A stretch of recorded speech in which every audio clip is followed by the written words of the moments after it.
Today is my birthday. Yes, a July 4th baby. But instead of spending the day with my friends and family celebrating, I'm on the internet talking about Nintendo Switch 2 development kits because it's the never-ending story.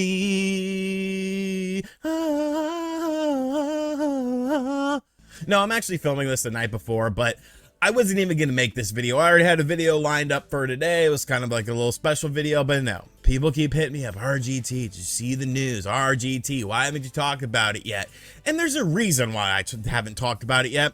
Because I don't necessarily believe it. But when you go on the internet and you see all these YouTubers and you see all these websites talking about a story, and the person who's usually talking about these things isn't talking about it, people get a little bit concerned. So I want to be the judge, jury, and the executioner in this case of the Nintendo Switch 2 dev kit, because I'm not kidding when I say that this is all over the place. Nintendo Switch 2 leak, new dev kit, announcement in July, rumor, Nintendo Switch 2 dev kits are out, Nintendo Switch 2 revealed soon, dev kit rumors pop up, and then we got all these websites. Nintendo Switch 2 dev kits rumored to have reached a certain July announcement, rumored after Nintendo Switch 2 dev kit leak, notebook check, WCCF Tech, Sportskeeda, I don't know how to say that, but everyone is talking about this information, so I figured I would throw my 2 cents into the mix, what I think about it, and just, I don't know, maybe we could come to some sort of conclusion. This is my birthday gift to you. I'll probably be live later on today as well, so be on the lookout for that.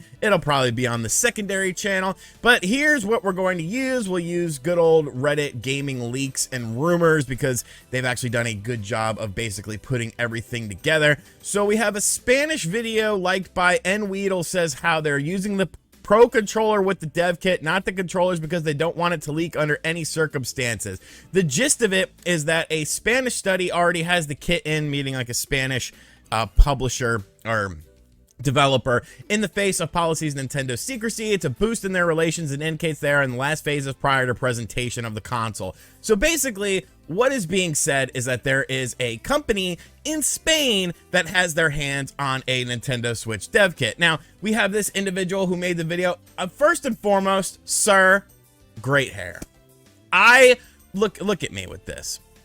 I have curly pubes on top of my head. Like, this is it short right now, but like when I grow it out, you've seen it when I've grown it out, it looks disgusting. I would kill for locks like this. Very beautiful hair, but this is a channel called Behind the Games talking about this situation, which is kind of piggybacking off of what Weedle had said on Twitter. I'll show you guys the Weedle tweet in just a moment here.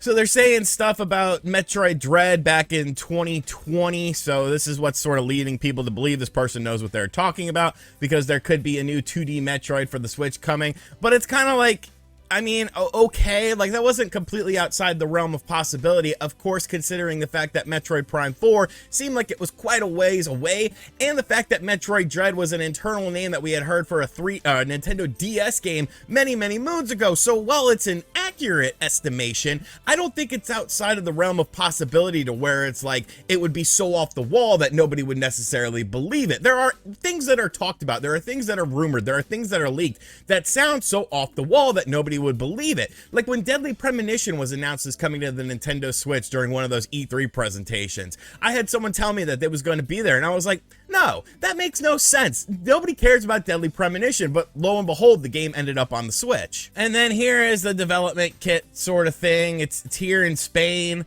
I don't understand, like, I guess this is the basis of it for everything. This is all the information that we have on it, that a leaked Nintendo Switch 2 development kit is in Spain. Now, what company would be in possession of this? Well, it kind of goes back to the Metroid thing, and that's where people are starting to believe this story a bit, because Mercury Steam is, of course, based in Spain. And who developed Metroid Dread for the Nintendo Switch? Mercury Steam. So, obviously, this person is probably based in Spain as well. I think that's kind of the whole thing that's sort of combining all of this together, and basically is saying that Nintendo Switch 2 development kits are in people's hands, at least at Mercury Steam. Obviously, this is a company that's on the rise with Nintendo. Metroid Dread sold very well. Unfortunately, under 3 million copies, but that's your problem, not mine. And, you know, they obviously know their way around the hardware. They've done a good job. I've always liked Mercury Steam games. I like the weird Castlevania games that they did. Lords of Shadow, Mirror of Fate, I believe, was the 3DS game. I liked that game. I thought it was a good game. But what does this all mean? And does this individual honestly know what they're talking about?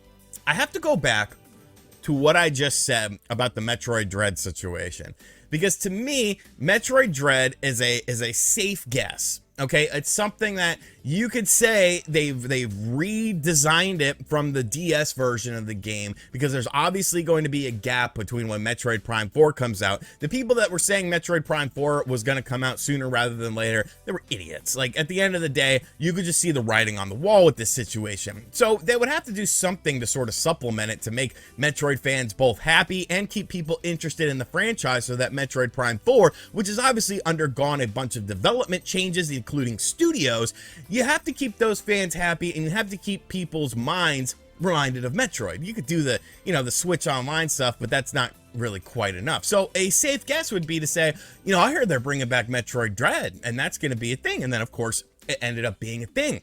This, to me, is just a safe guess. Like, if the system is going to come out in 2024, there might be some development kits out there.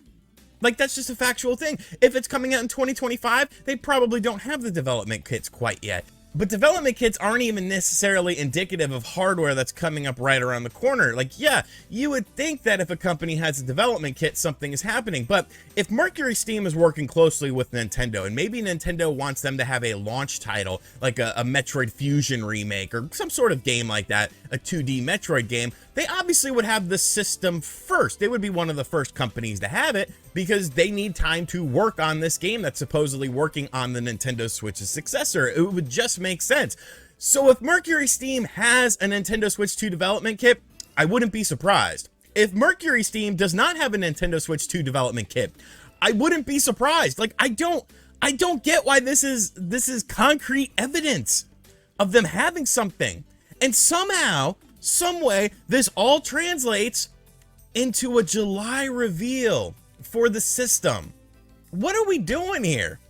What are we doing here? Like, yeah, of course, there's always the off chance that, sure, they come out and they're like, hey, here's our new system. So don't worry about those games that we're releasing, you know, this year that we talked about. Don't worry about those, because we got this new system coming out. And, you know, you'll want to buy the games for the new system, because obviously there's going to be games exclusive to that, even if it is backwards compatible, which still is not a foregone conclusion. No, don't worry about those games. Or should we be logical with this? Should we be like, you know what?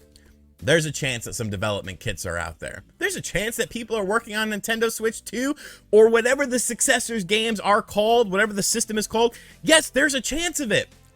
But this smart guessing, this estimated guesstimations, doesn't necessarily mean that it's concrete, doesn't necessarily mean that it's fact. And I feel like a lot of people are hyping this up too much, and then there's going to be that disappointment, like, oh, well, where is it? Well, I was just saying what other people were saying. Like, it's a slippery slope, man.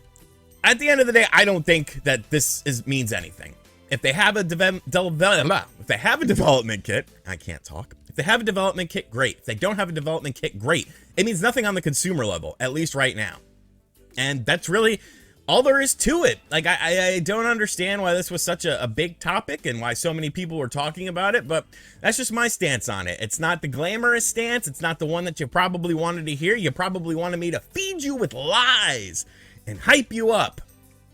But I'm not going to do that, because I honestly don't believe that this is anything really, you know, outside of the realm of just something that, you know, you take a note about it and, you know, you come back and revisit this topic, and then you see if this is actually a thing. And if it's not a thing, okay, whatever. Like, you know, just don't listen to this person anymore. But, you know, Zippo still exists, and he's still making, you know, tweets and writing on his blog and making guesses about stuff that never comes to fruition. So I guess there's a lot of short-term memory issues within these leak cultures. Let me know what you think of this in the comments section down below. Do you think this is anything? Do you think that there is some sort of secretive behind the scenes Switch 2 development kit exclusively at Mercury Steam because they need it to make a 2D Metroid game or something? Or do you think that while there is the off chance that that could be happening, this really doesn't mean anything? This really doesn't mean anything at a consumer level.